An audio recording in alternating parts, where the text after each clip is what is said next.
সবাইকে সালাম ও শুভেচ্ছা। আশা করি সবাই ভালো আছেন, সুস্থ আছেন। হঠাৎ করে সরকারি আমলাদের গাড়ি বিলাসে সরকার লাগাম টানলো কেন? বুধবার অর্থ মন্ত্রণালয় থেকে একটি পরিপত্র জারি করা হয়েছে, যেখানে বলা হয়েছে যে পরিচালন ব্যয় বা উন্নয়ন ব্যয় যে কোনোভাবেই হোক না কেন সব ধরনের গাড়ি কেনাকাটা বন্ধ থাকবে। সেই সঙ্গে সরকারি আমলারা যে গাড়ি কেনার জন্য সুদমুক্ত ঋণ পেতেন, সেই ঋণটাও বন্ধ করে দেওয়া হয়েছে। এই চলতি ২৬-২৭ অর্থ বছরে এই নির্দেশনাটা কার্যকর থাকবে। এই আমলাদের গাড়ি বিলাস নিয়ে নানা রকমের আলোচনা আছে, সমালোচনা আছে। আপনারা জানেন যে একজন এক বা একাধিক গাড়ি ব্যবহার করার সুযোগ পান এবং তাদের গাড়ির যে সমুদয় খরচ, সে খরচ কিন্তু সরকার থেকে বহন করতে হয়। সেই খরচের টাকা কিন্তু আমার আপনার পকেট থেকে করের মাধ্যমেই যায়।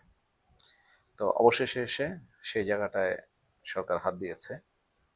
এটার পেছনে আসলে কারণটা সহজেই অনুমেয়। আমরা বুঝতে পারছি যে চলতি অর্থ বছরের জন্য সরকার যে বাজেট ঘোষণা করেছে ৯,৩৮,০০০ কোটি টাকার বাজেট, এই বিপুল পরিমাণ ব্যয় সামাল দিতে গিয়ে সরকারকে যে আয় করতে হবে, তার বিপরীতে যে ঘাটতি থাকবে, এই ঘাটতি যতটা কমিয়ে আনা যায়, তার জন্যই সরকার তার যে পরিচালন ব্যয়, সে ব্যয়টা আসলে কমিয়ে আনার জন্য চেষ্টা করছে। তারই অংশ হিসেবে এই নতুন পরিপত্র জারি করা হয়েছে বলে এটা স্পষ্ট। তবে এখানে একটি কথা বলে নেওয়া ভালো যে অ্যাম্বুলেন্স এবং নিরাপত্তা জন্য যে সমস্ত গাড়ি ব্যবহার করা হয়ে থাকে, সেই গাড়ি যথারীতি কেনা যাবে। তার মানে হচ্ছে হাসপাতালগুলো এবং হচ্ছে আইন শৃঙ্খলা বাহিনী, পুলিশ এবং অন্যান্য যে সমস্ত বাহিনী আছে, তারা তাদের গাড়ি কিনতে পারবেন।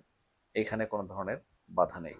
এছাড়াও পরিপত্রে আরও যে বিষয়টা বলা হয়েছে সেটা হচ্ছে যে পরিচালন ব্যয়ের অংশ হিসেবে নতুন ভবন, আবাসিক বা অনাবাসিক যেটাই হোক না কেন, সেই ভবন আসলে নির্মাণ করা যাবে না। তবে যে সমস্ত ভবন ইতিমধ্যেই চলমান আছে, ৭০% কাজ হয়ে গেছে, সেগুলো সম্পন্ন করার জন্য সরকার নির্দেশনা দিয়েছে। সেখানে অর্থ ছাড় করা হবে। আরও একটি খরচের লাগাম সরকার টেনে ধরেছে। স্পষ্টভাবে বলে দেওয়া হয়েছে যে সরকারি কর্মকর্তাদের বিদেশ ভ্রমণ এখন বন্ধ থাকবে এই চলতি অর্থ বছরে। তবে বিদেশি কোনো সংস্থা যদি সরকারি কর্মকর্তাদের বিদেশে নিয়ে যায়, তাহলে সেক্ষেত্রে সরকার কোনো বাধা দেবে না। এর পাশাপাশি যারা উচ্চশিক্ষার জন্য বিদেশে যাচ্ছে সরকারি অর্থায়নে, তারা যেতে পারবে, সেখানেও কোনো বাধা থাকছে না। আরেকটি বিষয় হচ্ছে প্রি শিপমেন্টের ক্ষেত্রে যারা সংশ্লিষ্ট বিশেষজ্ঞ আছেন, সরকারি কর্মকর্তা, তারা যেতে পারবেন। তো সব মিলিয়ে যে জিনিসটা বলা যায় সেটা হচ্ছে যে গাড়ি কেনা এবং বিদেশ ভ্রমণ, এই দুটো নিয়ে বেশ নানা ধরনের আলোচনা সমালোচনা চলছিল। তো সেখানে আপাতত সরকার লাগাম টেনে ধরেছে। তবে এর সাথে আরেকটি যে বিষয় আছে মনে করা হচ্ছে, সেটা হচ্ছে যে সরকারি কর্মকর্তা কর্মচারীদের যে পে স্কেল বাস্তবায়ন, সেটা কিন্তু সরকার খুব শিগগিরই করবে। তো এটা বাস্তবায়ন করতে গেলে সরকারকে প্রায় অতিরিক্ত ১,০০,০০০ কোটি টাকা খরচ করতে হবে। তো সেইটার জন্য আসলে সরকারের যে অর্থ প্রয়োজন পড়বে, আমি ধারণা করছি যে এই যে পরিপত্র জারি করে সরকারি বিভিন্ন জায়গায় যে খরচের লাগাম টেনে ধরার যে নির্দেশনা দেওয়া হয়েছে, এখান থেকে যে অর্থটা বেঁচে যাবে, ধারণা করছি এই অর্থটাই সরকারি কর্মকর্তা কর্মচারীদের পে স্কেল বাস্তবায়নের ক্ষেত্রে ব্যবহার করা হবে। স্কেল বাস্তবায়ন হলে আমরা আবার আরেক ধাপ মূল্যস্ফীতিতে পড়ব, এতে কোনো সন্দেহ নেই।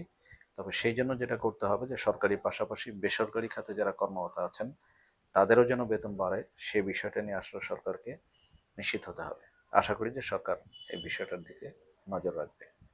তো এতক্ষণ ধৈর্য ধরে আমার কথাগুলো শোনার জন্য আপনাদের অসংখ্য ধন্যবাদ। যদি আমার কথাগুলো ভালো লেগে থাকে তাহলে আমার চ্যানেলটি সাবস্ক্রাইব করার জন্য আপনাদের অনুরোধ থাকছে।